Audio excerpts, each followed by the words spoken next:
Welcome to November's virtual trustee forum. I welcome all of you who are joining us online today. I'm going to quickly hit on my participant list. We have a few people logged on. I'm just, as we are preparing for our board meeting, we have with us several of our board members and our executive director. We're just going to review a few of the items that are on our agenda for our upcoming meeting on this Friday.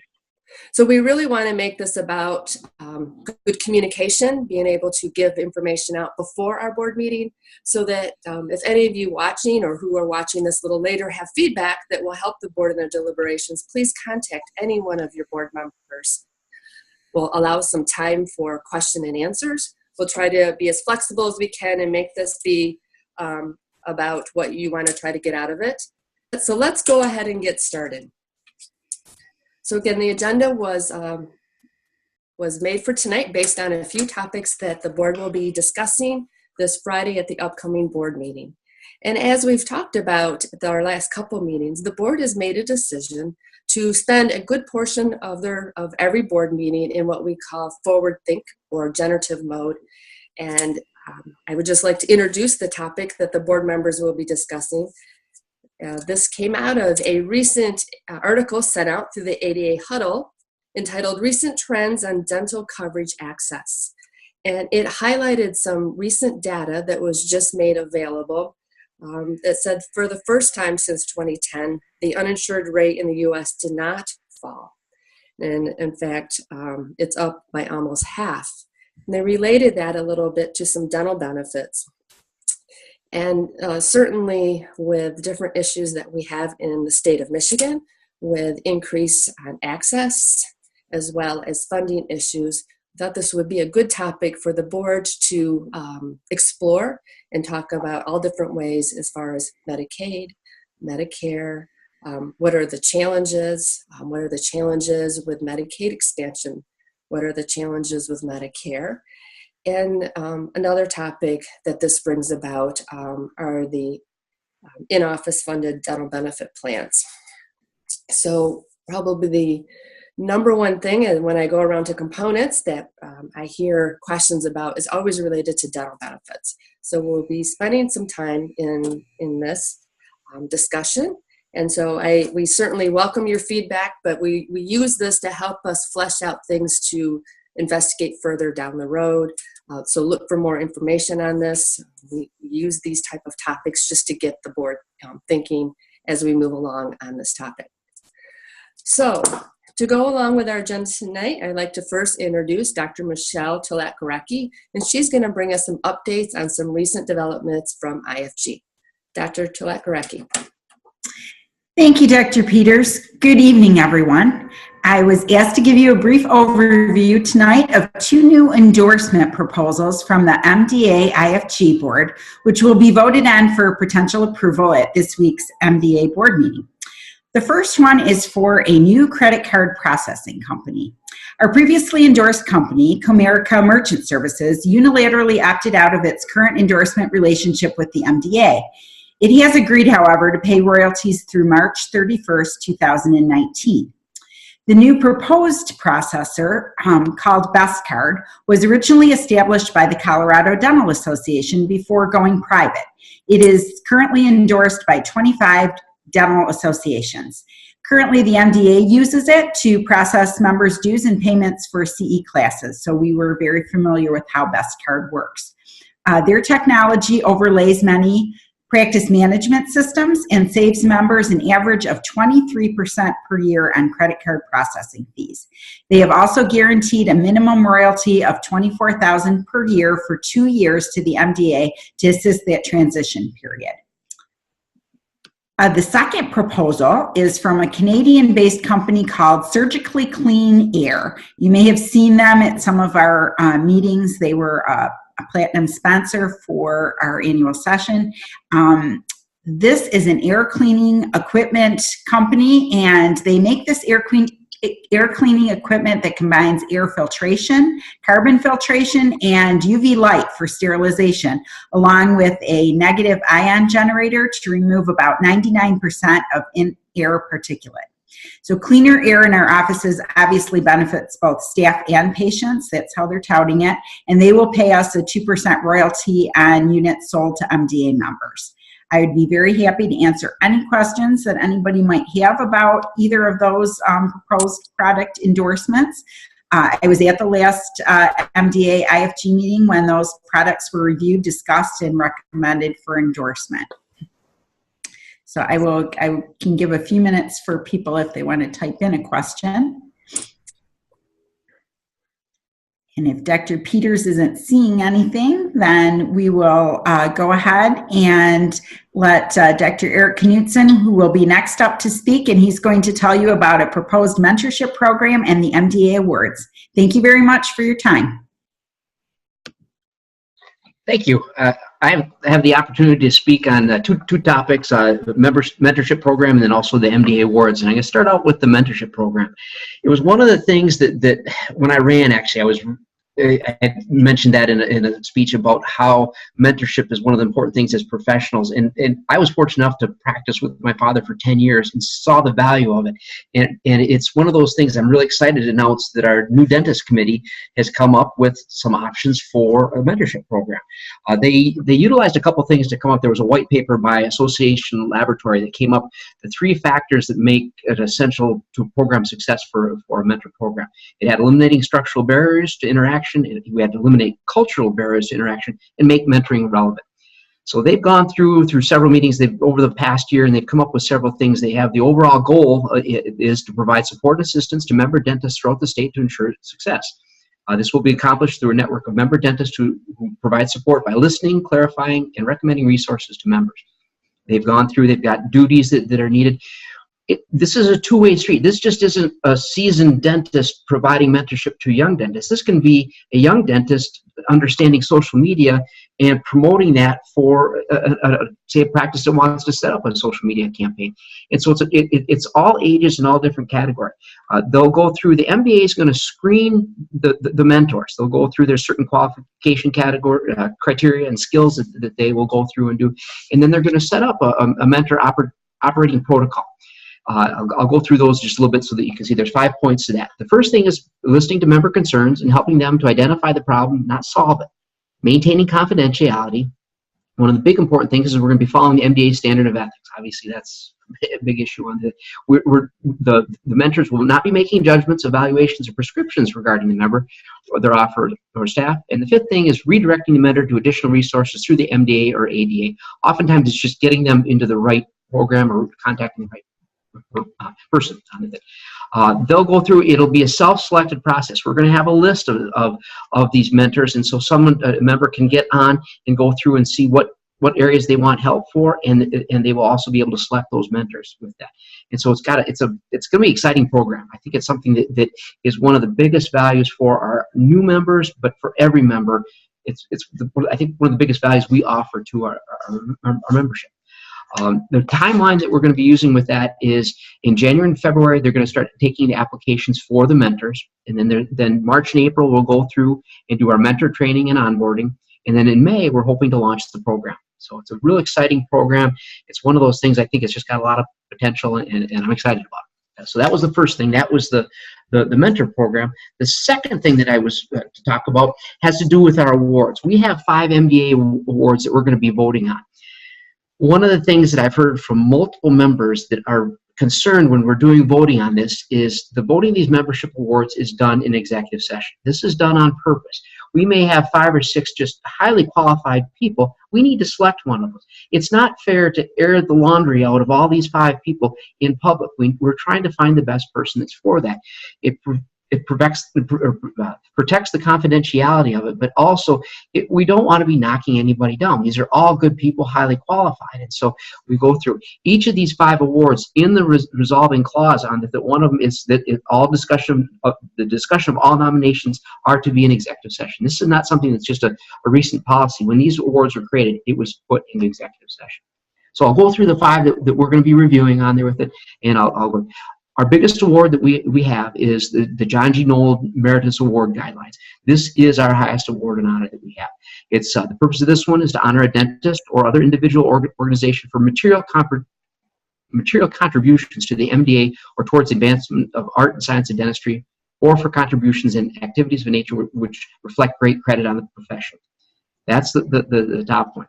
The second one that we've got, actually the top one, that's our highest award. Second one we've got is the Dr. Emmett C. Bolden Dentist Citizen of the Year Award. This will be given to public recognition to a member of the MDA who has demonstrated outstanding or unusual contributions or service to community, state, or country.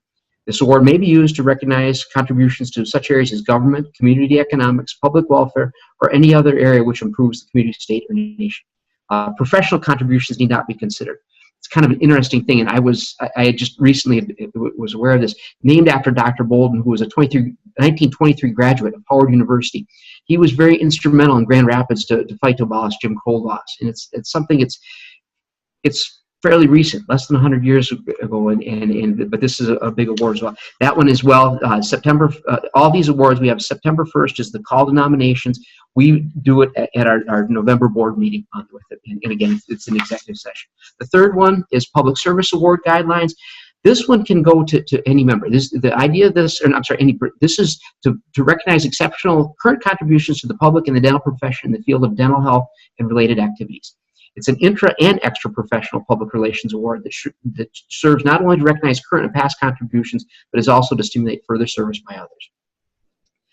This can be anyone in the public media on with it, but again, November 1st is when September 1st called for nominations, and November 1st we will. The third one is a public relations award guideline. This one is a little different. This one is again limited to members of the MDA, where the other one, public service, is open to any member on there with it, and this is just to recognize the public relations efforts of an MDA member or dentist or an MDA component society as well. So it can be more than just a person on it. And then the last one we have is our Matt Uday New Dentist Leadership Award Guidelines. This one is to recognize a new dentist that has demonstrated leadership qualities of such a substantial nature that they are to serve as a model for other new dentists. The recipient must be a member of the MDA, and they must have received their DDS or DMD degree less than 10 years before the time of selection. Again, the same thing, the September 1st call for nominations and November 1st for the voting. And again, it's an executive session. But does anybody have any questions on either of those two topics on with it for me? Thanks, Eric. I'll give anyone the opportunity to just raise your hand. I can see that, and then that gives you a little bit more time to type in a question. Seeing none, I think we will go ahead and move on. Okay, I'd like to introduce Dr. Margaret Gingrich, who's going to speak on bylaws changes, duties of the editor, and ADA delegation. Thank you. Thank you. I am here to talk about two resolutions that are before the board on bylaws. Either annually or every other year, we try to go through and read through the bylaws and see if there's any updates that need to be made or noticing that need a little bit of tweaking. And we have found two of them this year that the executive committee is forwarding to the board to hear. And if this is approved, then it will go to the bylaws review language committee to see if they have a better wording. And the first one is on the editor, and this is under Chapter 5, Officers, Section 6, Duty, E for editor. And it says under A that the editor shall serve as editor-in-chief of all publications of the association, both electronic and in print, including the association website, and exercise full editorial control over such publications, subject only to the policies established by the Board of Trustees in these bylaws. And it was noted that we've never had an editor put in contributions for our website, which is our www.smilemichigan.com or our michigandental.org, but that they would have a right to change what is being said. So we are voting on to remove part of it and say that serve as editor-in-chief and exercise full editorial control of the journal, subject only to the policies established by the Board of Trustees and these bylaws. And we are hoping that staff will be maintaining both of our websites, and therefore the editor won't have to be checking for the changes and maintaining what is being said on that.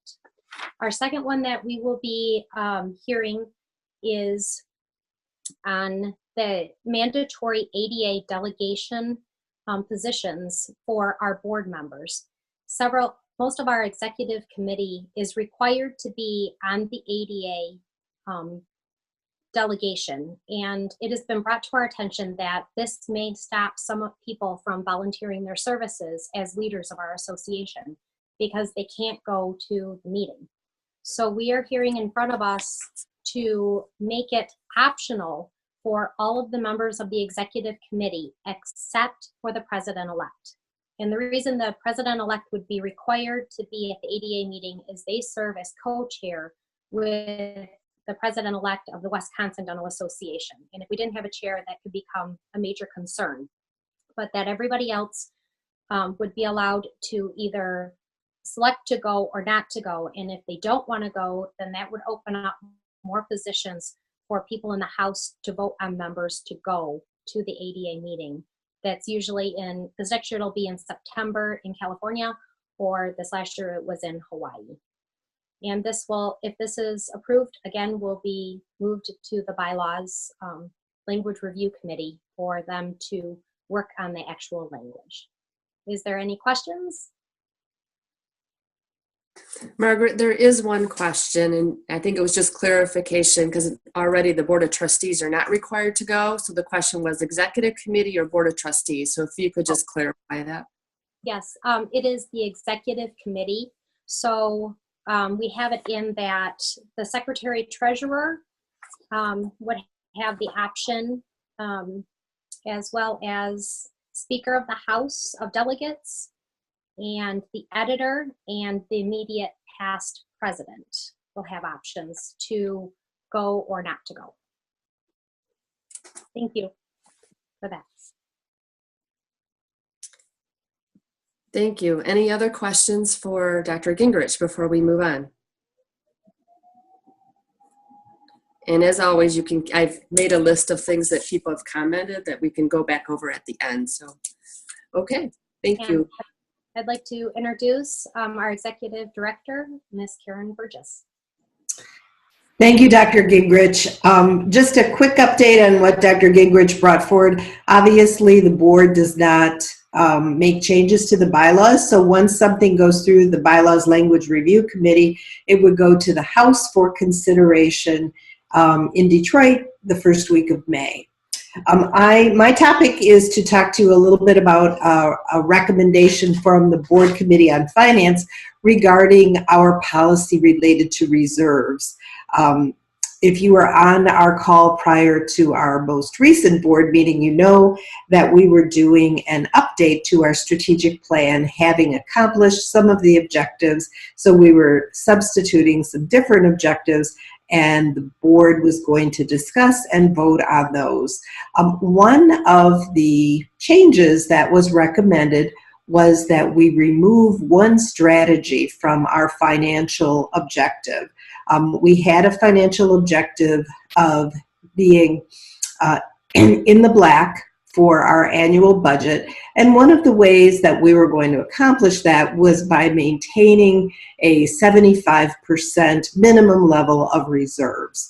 That would add to our financial stability and help buffer the association in the case of a downturn or any financial setback.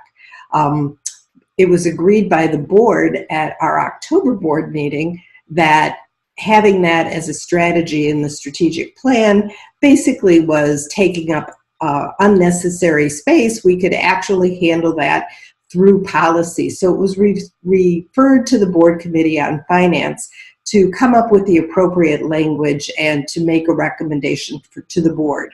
So they did exactly that. And at this board meeting, the board will be considering a revision of that policy. And basically the policy that is recommended by the board is, rather than setting a minimum and a maximum in each of our reserved funds, they're recommending that we instead maintain a target amount. Maintain 60% of our annual expenditures in our emergency reserve fund. That would be our target. that allows us to be a little bit under, a little bit over without having to shuffle money around. We're also planning to maintain 15% of our annual expenditures in the Strategic Reserve Fund. And recognizing that our reserves have been over 75% in recent days, months, perhaps even years, any excess will be maintained in an undesignated reserve fund. Now, just for clarification, 60% and 15% of our annual expenditures would be for our operating budget, basically the money that we spend on everything except our public awareness campaign. So that is approximately our total budget, ignoring the public awareness campaign, is about $5.8 million. We'll be maintaining that 75% level, which is about $4.35 million. And I will tell you that currently our reserves are running well ahead of that as of our last monthly financial report. So what this does is simply clean up our strategic plan a little bit and make our reserve policy match what our intentions are. So if there are any questions for anybody, I'd be happy to answer them. As I'm waiting for people, if they want to and ask questions, I just want to forward for the whole group, because it came to the panelists, that one of our members on the call tonight, Dr. Alexa Vitak-Hitchcock, did write after she listened to the proposal for surgical clean air that her office has had the machine since last winter and loves it. So it's nice to have that kind of feedback before the board considers this as well. So thank you for submitting that. And then all of you should see there was the question of when do submission of candidates come in. And so of course that is ended for this cycle, but please put it in your calendars for next year, as that is November 1st. This time I invite any of you who are on the call, if you have any feedback from any members in your area, this gives you but a snippet of what some of the board will be discussing. But all of these items that we brought forward tonight were all generated from different areas within our membership, either through our committees or through our subsidiaries. And what the board does very well is they focus in on the, on the final, on the decision, but all of that work and all of that initial going through the process goes through our very talented members who serve on our various committees for the MDA. So if there's any feedback or anything out in the components or any of the House of Delegate members would like to give at this time on any topic, please either go ahead and raise your hand so it will pop up, or you can type in, or if there's any questions on any of these items that you'd like us to circle back around to, again, same, go ahead and either raise your hand and I'll see that pop up, or you can type me a question. The board will be meeting this Friday. Will be an open session approximately at 9:30. You are invited. We do have an open board meeting policy, so all members are invited to come and sit as guests for our board meeting. We will be gathering on Thursday with some of our past presidents, as well as is our annual tradition. So I see no participants asking questions, so I'm going to go ahead and close it at this time. I want to thank you for your time and your dedication to the MDA. I want to thank all of our panelists for being on with us tonight. We always find this time with you valuable, and we thank you very much. Have a good night.